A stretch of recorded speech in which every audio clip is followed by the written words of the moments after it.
అందరికి నమస్తే. రాజకీయం, సినిమా, గమ్మతి ఇచ్చంత్రాలు, వైరల్ అవుతున్న వీడియోలు ఇట్లా తీరు వార్తలతో మనం మైక్ టీ ముచ్చలు తయారుగున్నాయి. చెల్ల సుషేద్దాం పాన్రే. అంతకంటే మొదలు హెడ్లైన్స్. ఆగమాగమైన జూబ్లీహిల్స్ పోలింగు, పార్టీ లీడర్లు చేసిర్రు జంగు జంగు. ఇదేనా బంగారు తెలంగాణ కథ? రెండు పార్టీల నడుచుకున్న కవిత. ఆడబిడ్డల బతుకు మరీ దారుణం. కావడి గట్టి తీసుకపోయిరు. ఏంది ఘోరం? మార్పు మార్పు అంటే జనం కాంగ్రెస్ పార్టీకి మంచి తీర్పు ఇచ్చిండ్రు. అందుకే మార్పు అంటే ఏంటిదో మంచిగా చూయించిండ్రు. జూబ్లీహిల్స్ ఎన్నికలల్లా దొంగోట్లు వేయించుడు, పోలీసులను కావలి పెట్టుకున్నాడు, పైసలు వంచుడు, ఇదేంది అని అడిగితే దాడులు చేసుడు, గుంపుల దొంగ ఓటర్లను తీసుకొచ్చి ఈవీఎంస్ ఇచ్చి ఒత్తిచ్చుడు. ఇదేనయ్యా మార్పు అన్నట్టు చేసిండ్రు జూబ్లీహిల్స్ ఎన్నికలల్లా అని అంటున్నారు బీఆర్ఎస్ పార్టీలు. దానికి తగ్గట్టే సోషల్ మీడియాలో వీడియోలు గిర్రగిర్ర విపరీతంగా తిరుగుతున్నాయి. ఆ వీడియోలను చూడండి. జూబ్లీహిల్స్ ఎన్నికలు ఎంత ఘోరంగా జరిగినాయో మీకే అర్థమైంది.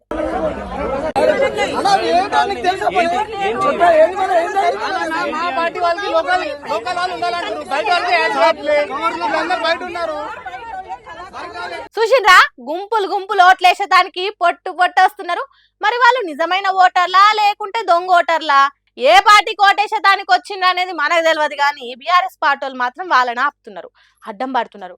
ఇంకొకడ బీఆర్ఎస్ కాంగ్రెస్ పార్టీలకు నడుమిట్లా తోపులాటలు, ఘర్షణలు, కొట్టుకునుడు దాకా పోయింది.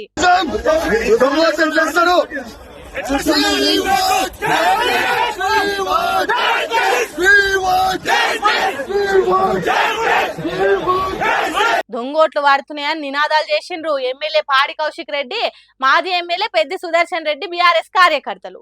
వీళ్ళ సంగతి ఇక్కడ ఇట్లుంటే యోగి ఇక్కడ చూడండి.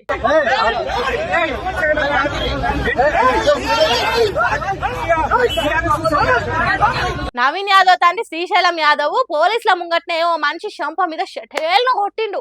అడ్డం వస్తే ఆగేది లేదు, ఎంత టోలనైనా కొట్టుకుంటా పోతామన్నట్టు చేసిండ్రు. ఇంకో దిక్కు ఎన్నికలు ఏం తక్లీఫ్ లేకుండా నడుస్తలేవు, అంతా ఆగమాగం చేస్తున్నారని ప్రెస్ మీట్ లో మాట్లాడుతున్నది మాగంటి సునీతమ్మ. మరి కొంతమందికి ఏమైందో ఏమో, చెప్పులు బూట్లు లేపి చూపెడుతున్నారు.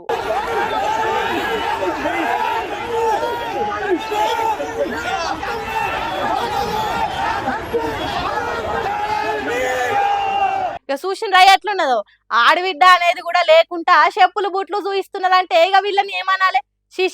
గింత అరాచకం ఉంటదా? ఇది దేశ ప్రజాస్వామ్యాన్ని బొందబెట్టుడు కాదా అని బీఆర్ఎస్ పార్టీలు అంటున్నారు. మరి ఎవరికి ఎక్కువ ఓట్లు పడ్డాయి, దొంగోట్ల సంగతి ఏంది, ఎవరు గెలవబోతున్నారు అనేది శుక్రవారం తెలుస్తుంది. కానీ గీ తీరుగా ఓట్లు ఇంతవరకు దేశంలో ఎక్కడ జరగలేదు. సత్తనాజ్ చేసిందని మాట్లాడుకుంటున్నారట జూబ్లీహిల్స్ లో ఓటర్ అన్నలు. నోరు దాటిన మాట తుపాకి నిడిచిన తూట వెనకకు రావని పెద్దలు ఎప్పుడో అన్నారు. కానీ మంత్రి కొండా సురేఖ వెనక ముందు చూసుకోకుండా నాగార్జున కుటుంబం మీద ఆ నడుమ నోటికి ఎంత వస్తే అంత మాట్లాడిందని అన్నారు కదా. ఇప్పుడు ఆ మాటలు నేను వెనకకు తీసుకుంటున్నా. ఉద్దేశపూర్వకంగా నేను నాగార్జున కుటుంబాన్ని బాధ పెట్టడానికి ఆ మాటలు అనలేదు. ఓగాల నాగార్జున ఇంటోళ్ళు కానీ ఎవరన్నా బాధపడితే ఆ మాటలు వెనుకకు తీసుకుంటున్నా అని ఎక్స్ సోషల్ మీడియాలో రాసుకొచ్చింది. మరి ఎప్పుడే ఎందుకు సారీ క్షమించు అన్నట్టు చెప్తున్నదంటే, అప్పుడు మాట్లాడిన దాని మీద హీరో నాగార్జున పరువు నష్టం కేసు నాంపల్లి కోర్టుల వాదనలు జరగబోతున్నాయి గురువారం నాడు. దానికి ఒక రోజు ముందే కొండా సురేఖ ఇట్లా ట్విట్టర్లో రాసింది. అంటే భయం కలిగినట్టున్నది మంత్రి మేడానికి అని కొందరు అంటున్నారు. ఒకవేళ అదే నిజమైతే ఎందుకు నోరు జారాలే, ఇప్పుడు ఎందుకు సారీ చెప్పాలి? మాట్లాడిన మాటలు వెనకకు తీసుకుంటున్నా అంటే మాటలకు ఏమన్నా రివర్స్ గేర్ ఉంటుందా? వెనకకు తీసుకునే దానికి అడుసుదొక్కనేలా కాలు గడగనేలా అని ఉత్తగానే అన్నారా పెద్దోళ్ళు. అప్పుడు మైక్ల ముంగట్టుకొచ్చి నోటికి వచ్చినట్టు మాట్లాడి ఇప్పుడు ట్విట్టర్ లో ఇంగ్లీష్ లో పోస్ట్ పెట్టుడైంది. ఇది నేటుంగా నెత్తి వీకి సాటుంగా కాలు పట్టుకున్నట్టున్నది. కాబట్టి మీడియా ముంగట్టుకొచ్చి క్షమాపణ చెప్పాలి. ఒక్క నాగార్జున కుటుంబానికే కాదు, హీరోయిన్ సమంత, కేటీఆర్ కూడా క్షమాపణ చెప్పాలి. తర్వాత కూడా వెనక ముందు చూసి మాట్లాడాలి. కొండా సురేఖ సామాన్యమైన మనిషి కాదు, తెలంగాణ రాష్ట్రానికి మంత్రిగా పనిచేస్తున్నది. కాబట్టి గిట్ల సారీలు క్షమించు అనుడు ఉండుకుంటుంటా చూసుకోవాలని కోరుకుంటున్నారు కొండా సురేఖ సోషల్ మీడియాలో రాతలు చూసిన జనాలు. మన పని మనం చేసుకుంటా పోతే ఫలితాలు గవ్వే వస్తాయి అన్నట్టు జాగృతి కవిత ఎప్పటికీ జనంలుండే పని చేస్తున్నది. ఎవరు పట్టించుకున్నా పట్టించుకోకపోయినా జాగృతి జనం బాట పేరుతోనే పల్లె జిల్లా తిరుగుతున్నది. బుధవారం నాడు నల్గొండ జిల్లాలో తిరిగింది. పబ్లిక్ పడుతున్న కష్టాలు తెలుసుకునే దానికి సర్కార్ దవాఖానకు పోయింది. అప్పుడే పుట్టిన బుడ్డ బుడ్డ పిల్లలను ముద్దు చేసేసుకున్నది. ఎట్లున్నాయి సౌలతులు అని అడిగి దవాఖాన ఎంత దరిద్రంగా ఉన్నదో తెలుసుకున్నది. ఓ చిన్న పాపకు దీక్ష అనే పేరు కూడా పెట్టింది. వార్డులు, ఆపరేషన్ థియేటర్లు కలిగే తిరిగింది. సర్కార్ చక్కదనం పక్కకేసుకొని గుర్రు పెట్టి వన్నట్టే ఉన్నది. దవాఖానలు నరక కూపాల తీరుగున్నాయి. మార్పు మార్పు అనే అధికారంలోకి వచ్చిన కాంగ్రెస్ సర్కారు చేసిన మార్పు ఏం లేదన్నట్టు జనంతో మాట్లాడిందట. ఇక జాగృతి జనం బాట అనే కార్యానికి కవిత వస్తున్నదని పెద్ద పెద్ద హోర్డింగులు పెట్టిండ్రు కవిత అభిమాని కంచర్ల శివారెడ్డి అనేటాయన. మరి ఎవలకు కళ్ళు గుట్టినాయో నల్గొండ చౌరస్తాల కట్టిన కవిత హోర్డింగ్ బొమ్మను తెల్లారేసరికి ఇప్పి కుప్ప పెట్టిండ్రు. రోడ్డు మీద అడ్డంగా పడేసిండ్రు కవిత బొమ్మను. ఆకాశాన్ని అందేటట్టు పెద్ద ఉన్నదని దీన్ని ఒక్కదాన్నే తీసేసిండ్రు అనుకునేరు. చిన్న చిన్న కవిత ఫ్లెక్సీ బొమ్మలను కూడా కానరాకుండా చేసిండ్రు. మున్సిపాలిటీ బండ్లల్లో వేసుకొని పోయిండ్రు. ఎక్కడ చిన్న జాగృతి జెండా కాగితం కండువా కనిపించకుండా చేసిండ్రు.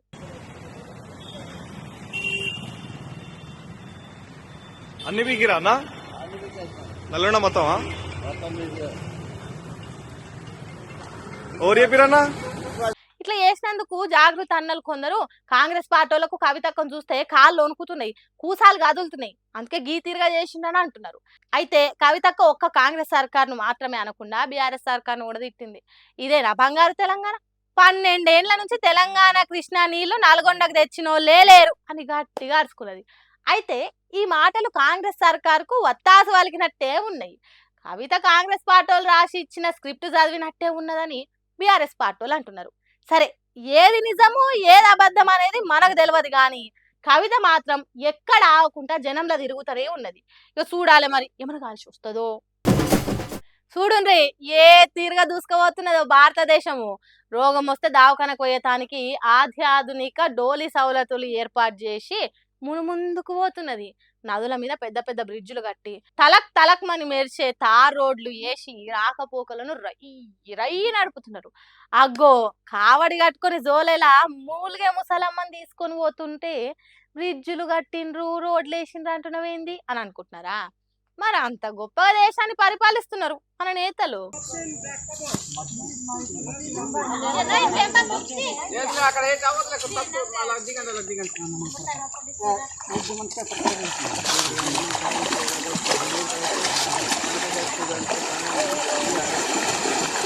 ఏపీలున్న మన్యం జిల్లా కొమరాడ మండలం రెబ్బా అనే ఊర్లే మూలిగే ముసలమ్మను నాగావళి నది దాటిస్తున్నారు. పాపం మన్యం జనానికి చక్కటి దవాఖాన లేదు. పోని పట్నం పోదామంటే సరైన రోడ్డు లేదు. ఇక్కడ ఇట్లుంటే ఇగో గిది చూడుండ్రి ఇంకెట్లున్నదో.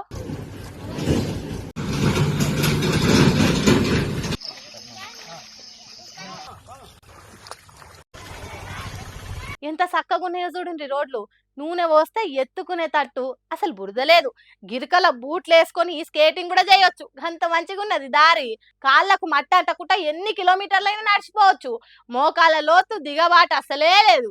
ఎంత చక్కని రోడ్డు కదా.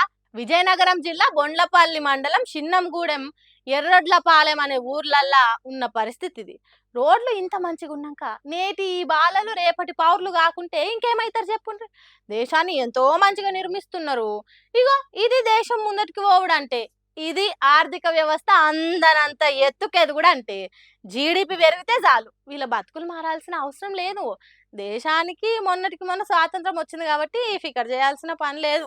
నైజీరియా, సోమాలియా అసొంటి దేశాల తిరిగా మన దేశంలో కూడా కొన్ని ప్రదేశాలు ఉంటే టూరిజం పెరుగుతుంది. అందుకే దేశాన్ని రాష్ట్రాన్ని ఏలుతున్న వాళ్ళు దీన్ని తిరగ డెవలప్ చేసిండ్రు. ఇప్పటికీ 80 ఏళ్ళు దగ్గరకు వస్తున్నాయి. ఇంకా ఎన్నేళ్ళు వీళ్ళని పట్టించుకోకుండా ఆడవులని వదిలేస్తారో చూడాలి. విజనరీ అని చెప్పుకునే చంద్రబాబుకు వీళ్ళ బతుకులు కానొస్తలేవా? సమర్థ ప్రధానమంత్రి అని పొగిడే నరేంద్ర మోడీకి ఈ ఆడవిళ్ళల గోస కానొస్తలేదా? ఎంత గొప్ప పరిపాలకులో మనోళ్ళు అని పొగుడుతున్నారట ఈ వీడియో చూసిన జనాలు. కాన్పులైతే కిట్లు లేవు, కంటి సూపుకు పైసలు లేవు, కాంట్రాక్టర్లకు బిల్లులు లేవు, కామన్ పబ్లిక్ కు 6 గ్యారెంటీలు లేవు. అవి ఏమి ఇవ్వకున్నా మంచిదే, కానీ సర్కార్ విజయోత్సవాల పేరుతోని మాత్రం పొట్టు ఖర్చులు చేస్తున్నది. పొద్దుగాల వచ్చే న్యూస్ పేపర్ల యాడ్లు, టీవీ ఛానళ్లలో అడ్వర్టైజ్లు, చౌరస్తాల హోర్డింగ్లు, ఫ్లెక్సీలు, పబ్లిసిటీ యాడ్స్ కోసం జనం సొమ్మును నీళ్ల తిరగ ఖర్చు చేసింది మన కాంగ్రెస్ సర్కారు. ₹1 కాదు, ₹2 కాదు. కాంగ్రెస్ ప్రభుత్వ విజయోత్సవాల పేరుతోని 25 కోట్ల రూపాయలు ఎగజల్లింది. రాజుగారి సోకులకే రాజ్యంలో ఉన్న సొమ్ములు అన్నట్టు ఇష్టరీతిని ఇచ్చుకుంటూ పోయినరు యాడ్స్. వాటి కోసం ఖర్చు చేసే బదులు కేసీఆర్ కిట్టు కోసము, కాంట్రాక్టర్ల జీతాలకు ఇచ్చేతానికో, ఇంకో 1000-1500 కోట్లు ఇందిరమ్మ ఇండ్లు ఇచ్చేతానికో వాడితే ఓ నలుగురు బాగుపట్టేవాళ్ళు కదా. కానీ అట్లా చేయకుండా అధికారం చేతులు ఉన్నదని అడ్డు అదుపు లేకుండా చేసిండ్రట. మామిడి వేణుగోపాల్ అనే న్యాయవాది సమాచార హక్కు చట్టం కింద వివరాలు అడిగితే ఈ లెక్కలు విచ్చలవిడిగా ఖర్చులు బయటపడ్డాయి. ఈ ముచ్చట తెలిసినాక చాలా మంది తెలంగాణ వాదులు రాష్ట్రము పిచ్చోని చేతుల రాయి తీరుగా అయిందని అంటున్నారు. ఏందో ఏమో పోన్రి. ఇక పెరిగి తగ్గె అని మొత్తుకున్నాడు తప్పితే అడ ఏది చక్కగా తేల్తలేదు. ఓ దిక్కు నుంచి చూస్తే ఈ బంగారం వెండి మనతో దావుడు మూతలు ఆడుతున్నాయని అనుకోవాలి. మరి లేకుంటే ఎందుల్లా ఓ పారి పెరుగుతుందని ఇక తగ్గది జల్లి పోయి కొనుక్కోరని చెప్తే అప్పో సప్పో వేసి కొంటురు. మళ్ళా 4 రోజులు గడిస్తేయలేవు. స్వల్పంగా తగ్గుతున్న బంగారం ధరలు, భారీగా తగ్గిన పసిడి అని వార్తలు వస్తాయి. తీరా వై చూస్తే ఎంత తగ్గుతుంది? ఓ 100నో 200, మా అంటే ఓ 500. అంతకు మించి తగ్గింది అంటే అది షాకింగే అనుకోవాలి. ఇక ఇప్పుడు కూడా గిదే ముచ్చట. అందరు ఆతృతగా జర తగ్గుతుందేమో బంగారం అని ఎదురు చూస్తుంటే ఏటూ చక్కగా తేలకుండా పెరుగుతుంది, తగ్గుతుంది. ఇప్పటికైతే 24 క్యారెట్ల 10 గ్రాముల బంగారం ధర ₹330 తగ్గి ₹1,25,510 నడుస్తున్నది. 22 క్యారెట్లదేమో ₹1,15,000 గట్ల నడుస్తున్నది. ఇంట్లో ఇంకో షాకింగ్ ఏంటంటే బంగారం కంటే వెండే దూసుకపోతుంది కాబట్టి ఒంటె పెదవికి నక్కాశ పడ్డట్టు ఆశగా ఎదురు చూపులు మానేసి కొనాలనుకుంటే గోనూరి, లేకుంటే ఊకొరి. ఇక మనలో మన మాటబ్బా, పెరిగితేనేమో వేలల్లో పెరిగి ధర తగ్గితేనేమో 100లలో తగ్గుతుంది. ఇక గీడనే అర్థం కావాలి మనకు. ఎంత తగ్గినా లచ్చకు మీదనే ఉంటది తప్పితే కిందకి దిగది. ఉన్న సొమ్ములు పైలంగా దాచుకుంటే గదే చాలు, అంతే కదా. ఏమంట నాగ చైతన్యతోని ఇరుపు కాగితం అయ్యిందో అప్పటి నుంచి జర పానం మెత్తబడి బాగానే దాంట్లాడింది హీరోయిన్ సమంత. ఇక మెల్లగా బాలీవుడ్కు అడుగులేసి బోల్డ్ బ్యూటీ లెక్క ఏదంటే అది వెనకకు తగ్గకుండా షూటింగ్లో దూసుకపోతుంది. ఇప్పుడు అదే ఊపుతోని వ్యాపార రంగంలో కూడా దిగింది. మీరు వినేది నేను చెప్పేది బరాబర్ వాస్తవమే. ఎందుకంటే ఖుద్దు ఆమెనే ఈ ముచ్చట సోషల్ మీడియాలో పంచుకుంది. ట్రూలీస్మా అనే పేరుతోని ఒక కొత్త క్లాతింగ్ బ్రాండ్, అంటే బట్టల దందా షాల్ చేసింది అన్నట్టు. ఇప్పటికే సాకి పేరుతోని ఓ ఫ్యాషన్ బ్రాండ్ ను సక్సెస్ఫుల్ గా నడిపిస్తున్న సమంత ఈ ట్రూలీస్మా పేరుతోని పెట్టిన క్లాతింగ్ బ్రాండ్ కూడా గట్టిగా నడవాలని ఫ్యాన్స్ కామెంట్ల వాన కురిపిస్తున్నారు. అంతేకాదు జిందగీలా అడ్డుకట్టు వస్తే ఆడనే ఆగిపోకుండా అంతకంటే రెట్టింపు స్పీడ్ తోని ముందుకు పోయి మనల్ని బాధ పెట్టిన వాళ్ళకు ఎట్లా బుద్ధి చెప్పాలనో సమంతం చూసి నేర్చుకోవాలని అంటుర్రు. సుశిరాణిలా నేను పట్టుకొచ్చిన ముచ్చట్లు ఎట్లనే ఇంకిన్ని ముచ్చట్లతోటి మళ్ళా కలుద్దాం. అప్పటిదాకా చూస్తూనే ఉండరు మన మైక్ టీవీ ముచ్చట్లు.